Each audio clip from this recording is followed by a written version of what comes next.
Bueno, chicas, entonces seguimos con la clase sobre el capítulo 4 de San Mateo. Supongo que habrán leído un poco, le habrán dado una leída para tener una idea. Les digo, son 10 y... a ver, 10 y cuántos... 20 y tantos, 25 versículos, ¿verdad? Y por lo menos en mi traducción, digamos, porque hay distintos subtítulos, los traductores le ponen distintos subtítulos, acá nos dice ayuno, tentaciones y tentaciones de Jesús. Y el segundo subtítulo dice predicación en Galilea y vocación de los discípulos, ¿verdad? Entonces esta es esto es el panorama de lo que vamos a ver hoy, ¿verdad? Son dos cosas importantes porque es el inicio de la vida pública de Jesús, ¿verdad? ¿Se acuerdan que dijimos que el bautismo que vimos en el capítulo anterior fue como el impulso, ¿verdad? Realmente el inicio, ¿verdad? Porque ahí se mostró en público. Pero los inicios de predicación son a través de en este momento, ¿verdad? Bueno, y antes de esa predicación, Jesús se retira a hacer oración. Entonces, y le respondió. Bueno, entonces, a ver, si...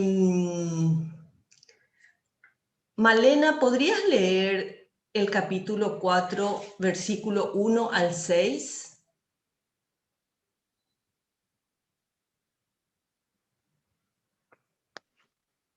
Malena, ¿estás ahí? No sé si me está escuchando. No, parece que no. Messi, entonces, ¿querés leer del 1 al 6? Sí.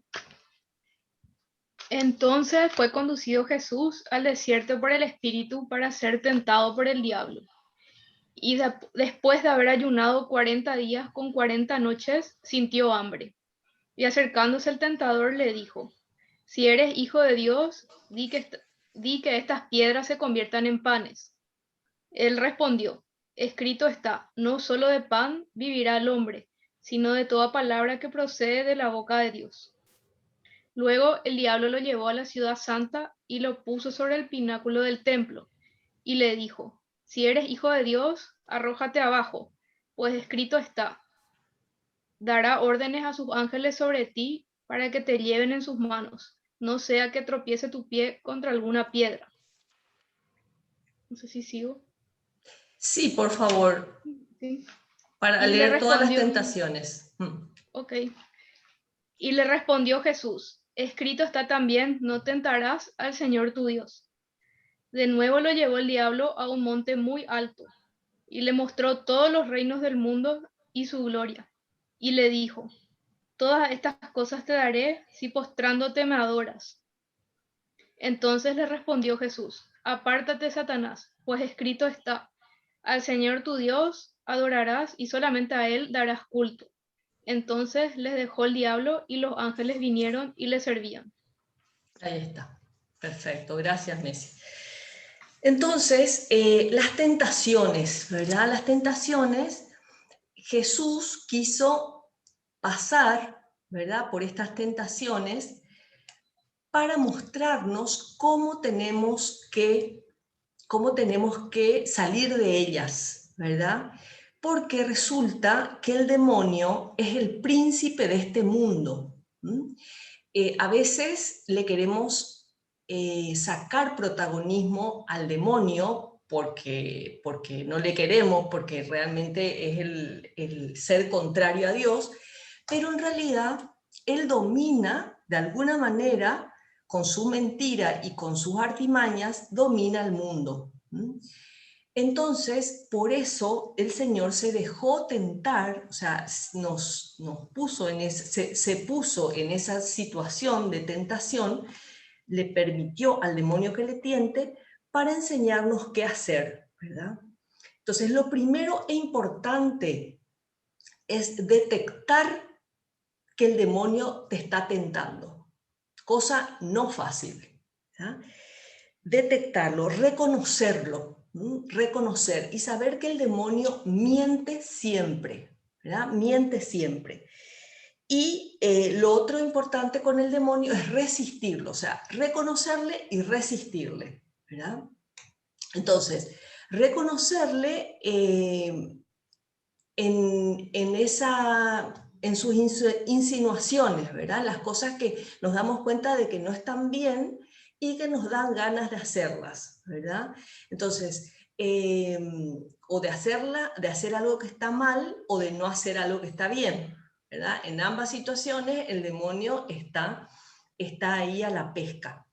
Y se dan cuenta que en este caso esperó que pasaran esos 40 días para tentar a Jesús sobre el hambre, ¿verdad? Esperó el momento en el que estuviera muerto de hambre, ¿verdad? Porque era humano, era hombre, y le tentó con el convertir las piedras en panes, ¿verdad? A nosotros, bien comidas, ¿verdad? Nos parece una tontería hacer eso, pero una persona que está con mucha hambre no es lo mismo, ¿verdad? Entonces, se podría decir que hay como 3 tipos de tentaciones del demonio, ¿verdad? Una es la sugestión, ¿verdad? Que es solo externa, ¿verdad? Que es la que tuvo Jesús. Él no tuvo interna porque es Dios, ¿verdad? No, el demonio no le podía tentar hasta adentro, ¿verdad? Entonces, la sugestión. Y la segunda es cuando ya le aceptamos con cierto gusto, de lo que nos está proponiendo. Y después, lo otro es la que ya consentimos, ¿verdad? La que ya consentimos, y esa tentación llega a convertirse en un pecado, ¿verdad? Entonces, Jesús nos enseña, con su actitud, con lo que hizo, los modos de combatir esa tentación. La confianza en Dios, en primer lugar, ¿verdad? Confiar en Dios, porque lo primero que el demonio tienta es a dudar de Dios. Y la tentación más conocida por todas nosotras es, o por lo menos la que sabemos, ¿verdad? La tentación que les hizo a Adán y a Eva. ¿Y qué es lo que les hizo? Es dudar de la bondad de Dios. Les dijo, Dios les prohibió comer del árbol del bien y del mal. Pero ¿por qué les prohibió? Porque de esa manera ustedes iban a ser van a ser como dioses. Si ustedes comen de ese árbol, ustedes van a poder decidir lo que está bien y lo que está mal. Y con esa tentación ellos dudaron de la palabra de Dios, que Dios les había dicho y que lo que Dios les había dicho era lo mejor para ellos. Entonces, ¿cómo dudaron? Cayeron en la tentación, ¿verdad? Entonces, confianza en la bondad de Dios es la primera actitud que tenemos que tener ante una tentación. Después la otra es la oración. Si hacemos oración, no hay poder del demonio que pueda con nosotros. No va a poder con nosotros. Y la fortaleza y la gracia divina, o sea, la confianza en Dios, en su bondad, decíamos, en su gracia también. Vamos a ir analizando cómo Jesús respondió a esas tentaciones. Y esos son las actitudes y los modos de vencer, ¿verdad? Y después también saber, ¿verdad?, que en la historia de la salvación, los grandes personajes como Abraham, en primer lugar Adán y Eva, ¿verdad? Después Abraham, Moisés, el pueblo elegido, o sea, todos fueron tentados en algún momento. Y nosotras también. Es la prueba. La tentación no es mala en sí misma, porque en realidad es un modo de salir amando más a Dios, porque le elegimos de vuelta, ¿verdad? Le elegimos de vuelta cuando decimos que no a esa sugestión, a esa tentación que nos hace el demonio, ¿verdad? Entonces, también Jesús, con su lucha, con ese apartar al demonio de sí mismo, lo que hace es reparar y anticipar las tentaciones nuestras y las de la iglesia. Porque la iglesia, recordemos que es el nuevo pueblo elegido. Como el pueblo judío le rechazó, la iglesia es el nuevo pueblo judío, perdón, el nuevo pueblo elegido. O sea, pertenecemos a la iglesia a través del bautismo, ¿verdad? Y ya no por haber nacido en una familia determinada, que fue la elegida, ¿verdad? Así como los fariseos y los saduceos, ¿se acuerdan que comentábamos la clase pasada? Que ellos ya se creían salvados por haber nacido en una familia de la estirpe de David, ¿verdad? Y nosotras tenemos que bautizarnos para pertenecer a esa familia. Y de hecho ellos no estaban salvados por eso, ¿verdad? Ellos tenían que hacer buenas obras también, ¿verdad? Nosotros lo mismo, no es por pertenecer a una familia ya católica, sino estar bautizados y hacer buenas obras, ¿verdad? Bueno, entonces también Jesús nos enseñó el Padre Nuestro, ¿verdad? Donde le pedimos la gracia para no caer en las tentaciones, lo cual hace entender que van a haber tentaciones siempre, ¿verdad? Siempre, siempre, siempre, porque el demonio, decíamos ya, es el príncipe de este mundo. El rey es Dios, ¿verdad? Pero el príncipe es él, y puede mucho porque es un ángel caído. Es un ángel que se rebeló ante Dios y de esa manera puede con nosotros porque conoce muy bien la naturaleza humana, ¿verdad? Bueno, y nuestros enemigos, una vez yo leí esto y bueno, siempre después de esa primera vez seguí leyendo, pero me llama la atención porque de alguna manera son los enemigos que tenemos los seres humanos, los cristianos en concreto, en la tierra son tres. Son tres, que son el mundo, el demonio y la carne. El mundo, el demonio y la carne. Porque el mundo, en cuanto apartado de Dios, ¿verdad? En cuanto busca hacer todo lo necesario para quedarse en el mundo y para elegir al mundo. O sea, siempre elige al mundo y se queda en el mundo, ¿verdad? Nosotros actuamos y vivimos cara a la otra vida. Por eso que temer tanto a la muerte no es cristiano. O es menos cristiano, ¿verdad? Porque la muerte es la puerta que se nos abre para la otra vida. Y por eso nos viene bien, ¿verdad? O sea, cuesta por supuesto, porque es un ir en contra del instinto de conservación, ¿verdad? Que Dios nos puso para que no nos matáramos a nosotros mismos, ¿verdad? Tenemos un instinto, entonces hay que romper ese instinto para llegar a la muerte y para que la muerte nos venga, ¿verdad? Y por eso cuesta. Pero tenemos que estar pensando en la otra vida, ¿verdad? Actuando para Dios, haciendo lo que hacemos para Dios. El demonio, un poco ya hablamos, ¿verdad? El demonio es el padre de la mentira. es domina el mundo, hay gente que le da tributo, o sea, le da culto. Me cuesta creer que existe, pero existe y mucho, lastimosamente, ¿verdad? Gente que le da culto al demonio. Y leía en un libro de una vidente, ¿verdad? Decía que cada aborto, que es dolorosísimo pensar en un aborto, ¿verdad? Cada aborto es un sacrificio al demonio, ¿no?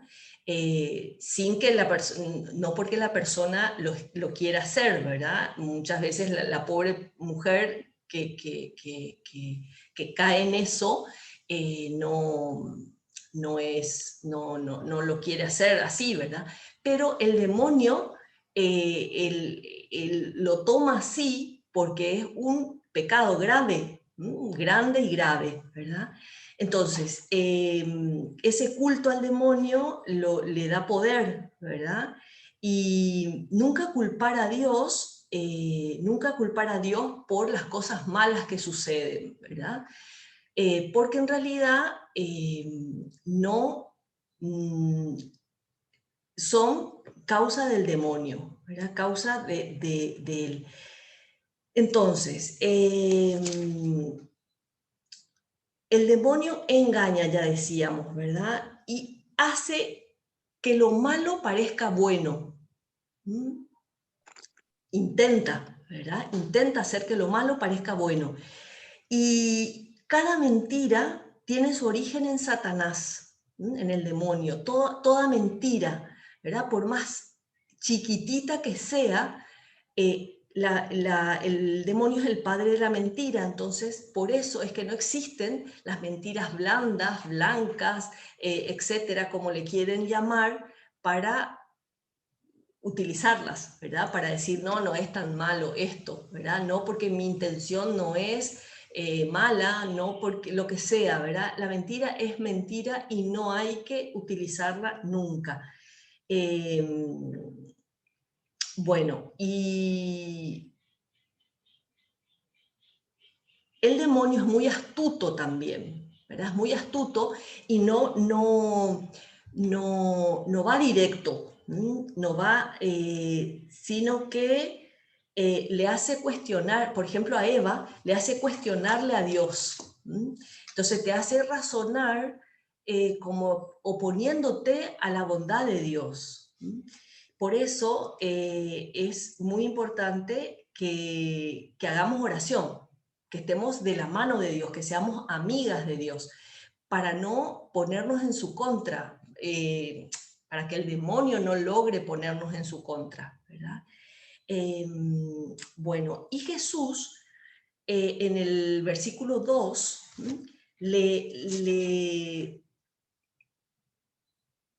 no, ahí habla solamente del ayuno de 40 días y 40 noches. Como lo que le responde al demonio. Le responde con las palabras de Éxodo y de... Entonces, si querés te dicto, para que no nos detengamos como siempre, Éxodo 34, 28. Es donde Moisés habla de el ayuno y la oración por el desierto.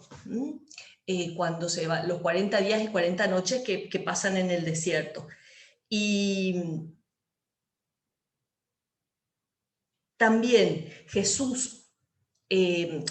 Moisés y Elías preparan su ministerio, o lo que hicieron, su misión, preparan con ayuno y oración también, ¿verdad?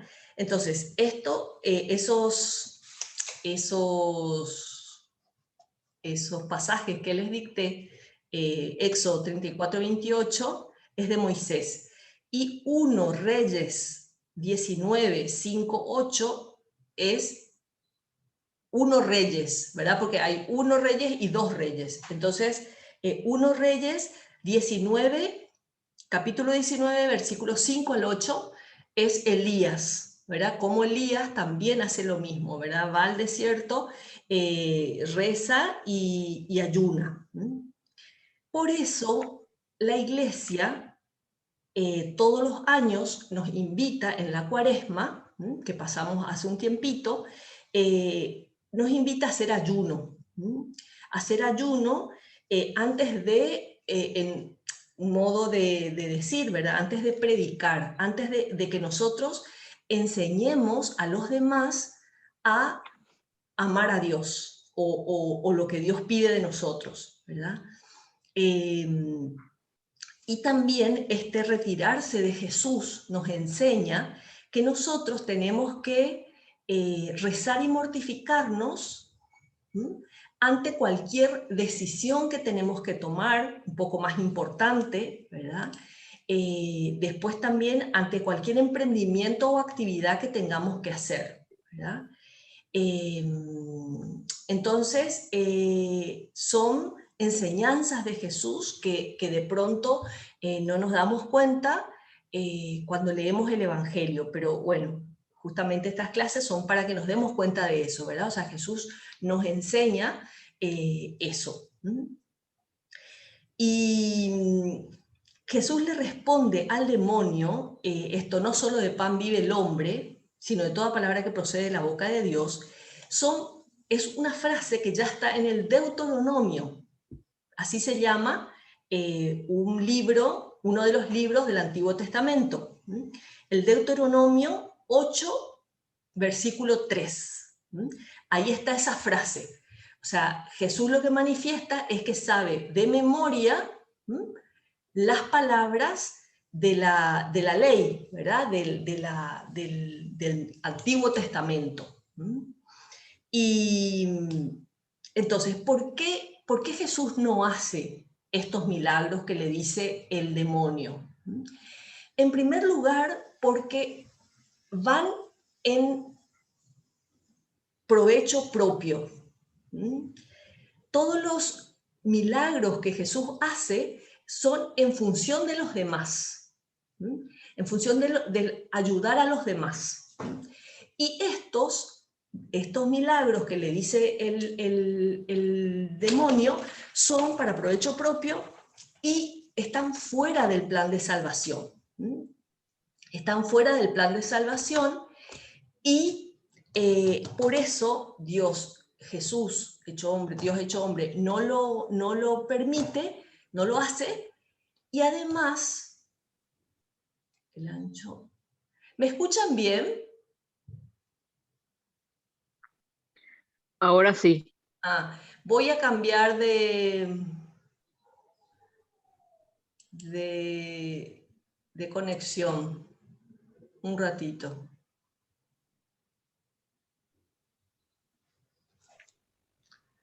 Un ratito que ya estamos. No es posible conectarse a Sarri. ¿Cómo que no va a ser posible?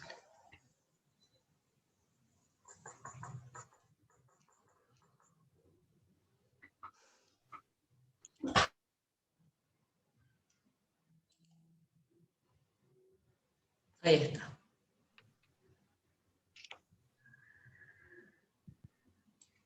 Bueno, seguimos.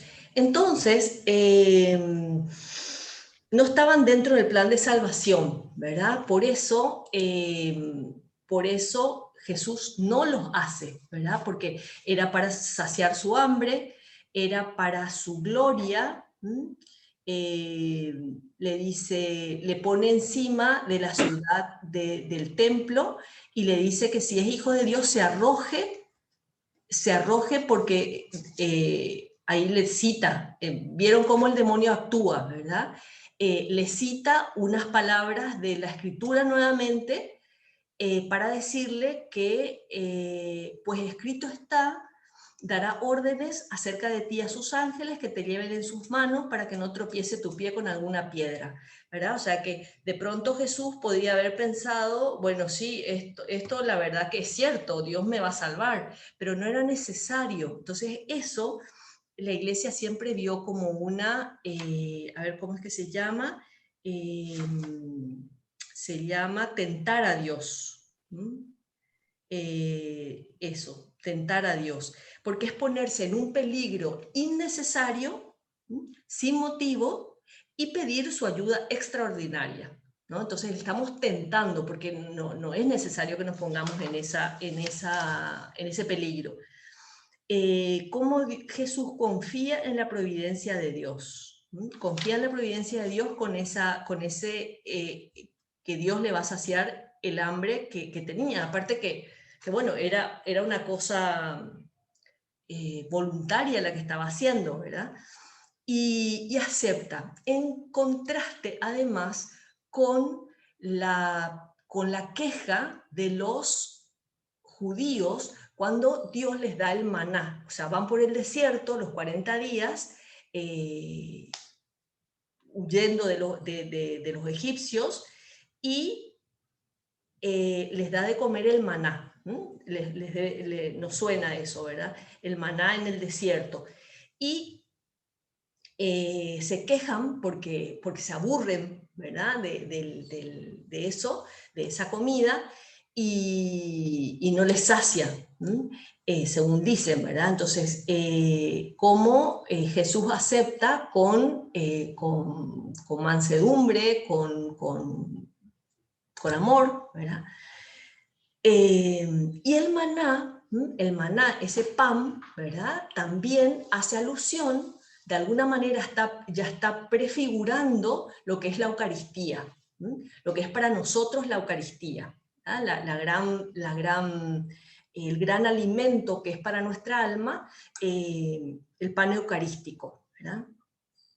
Después, esto que el diablo le llevó a la ciudad, ¿verdad? Que ya dijimos que le tienta a que le ponga a Dios a Dios Padre, ¿verdad? En la tentación o en el modo de salvarle, ¿verdad? De una manera innecesaria. Y qué humildad la de Jesús, ¿verdad? Someterse a esa tentación.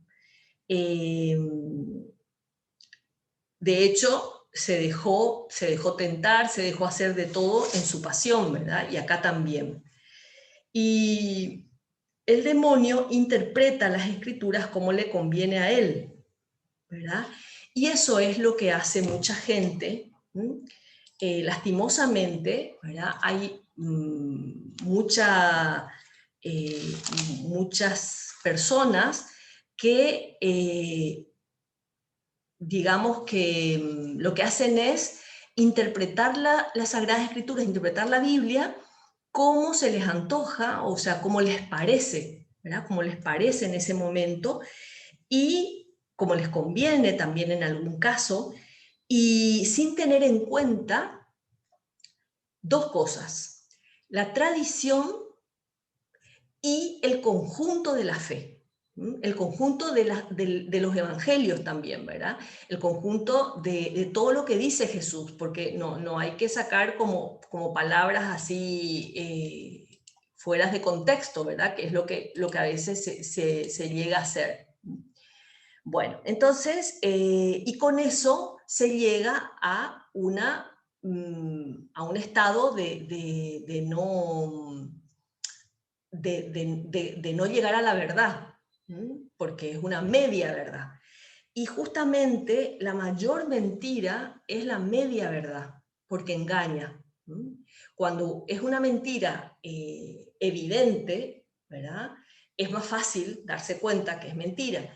Pero si es una mentira que tiene una parte de verdad importante, o una parte de verdad, la que sea, engaña más, ¿verdad? Y a veces las medias verdades que se cuelan, ¿verdad? En cuanto a la doctrina de Cristo, hacen mucho daño, ¿verdad? Por ejemplo, bueno, sí, hay que ir a misa, pero si tenés ganas, ¿verdad?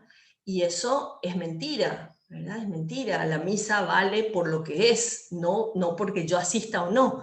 Entonces, no importa que yo tenga ganas o no tenga ganas, por supuesto que hay que intentar tener ganas y saber lo que es la misa, ¿verdad? Pero lo importante es estar ahí con Dios, ¿verdad? Y un ratito en clase.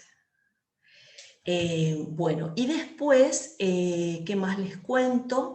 Bueno, entonces Jesús rechaza las tentaciones con una frase del Deuteronomio, nuevamente. Entonces, del Deuteronomio más el Éxodo. Si quieren anotar para mirar después, el Deuteronomio 6:16 y el Éxodo 17:2. Es muy impresionante encontrar, verificar cómo Jesús sabe de memoria las palabras de las Sagradas Escrituras, porque eso quiere decir que las leyó con detenimiento muchas veces, ¿verdad? Y nosotras también tenemos que llegar a eso.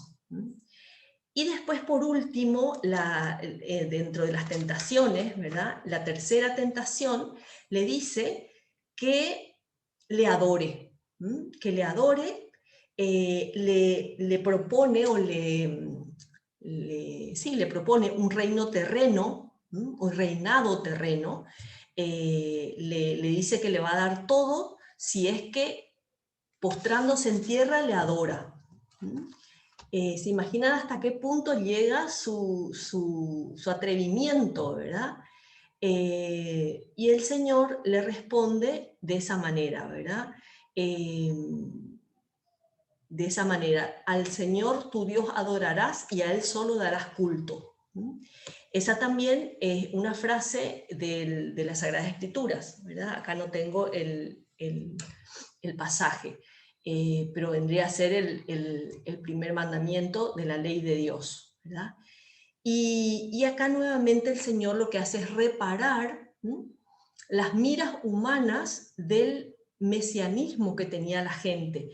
Los judíos, una de las mayores cosas por las que no le recibieron a Jesús es justamente por el querer un rey terreno, que reinara en la tierra. Y Jesús no vino a reinar en la tierra, ¿verdad? Él vino a redimir la tierra, a morir en la cruz para salvarnos del pecado. Esa era su misión, no era venir a reinar ya en la tierra. Esa es su segunda venida, que estamos esperando en este momento,